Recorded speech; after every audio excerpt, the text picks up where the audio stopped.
Ang init na dati kaya pang tiisin, ngayon ay tila sumasakal. Sa bawat patak ng pawis at paghagok ng electric pan, may senyalis na hindi ito karaniwang tag-init. Ngunit sa gitna ng kaginhawaang hatid ng teknolohiya, marami ang nakakalimot na may kapalit ang lahat. Grabe, ang init. Parang nasa oven tayo. Oo nga ba? Eh di mag-aircon na lang tayo. Problema ba yan? Di yan siyempre yung init, guys. May kakaiba na sa klima ngayon.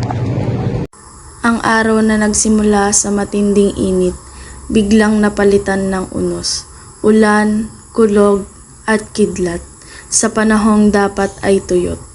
Isang babala mula sa kalikasan, isang senyales na unti-unti na siyang nasasaktan, at ngayon nagsisimula na siyang magsalita. Kuya, bakit umuulan ngayon? Eh, akala ko ba tag-init?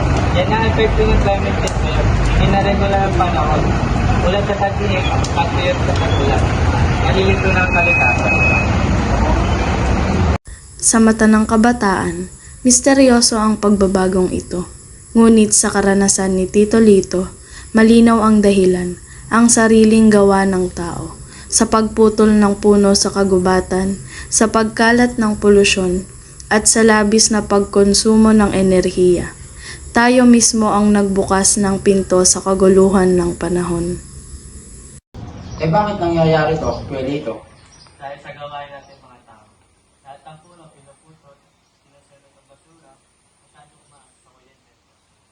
Lahat yan, nag-iinit. Kaya sa init, nagkakaroon tayo ng bagyo.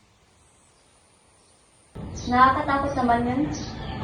Oo, pero may magagawa tayo. Ang kalikasan, kahit tayo protektahan.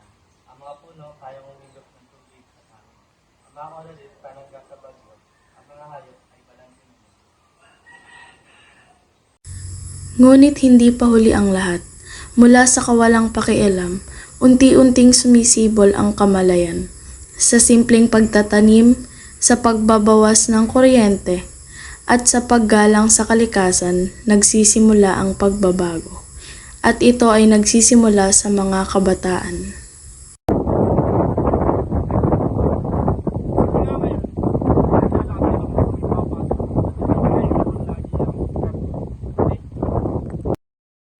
Ang kinabukasan ay nasa kamay ng bawat isa.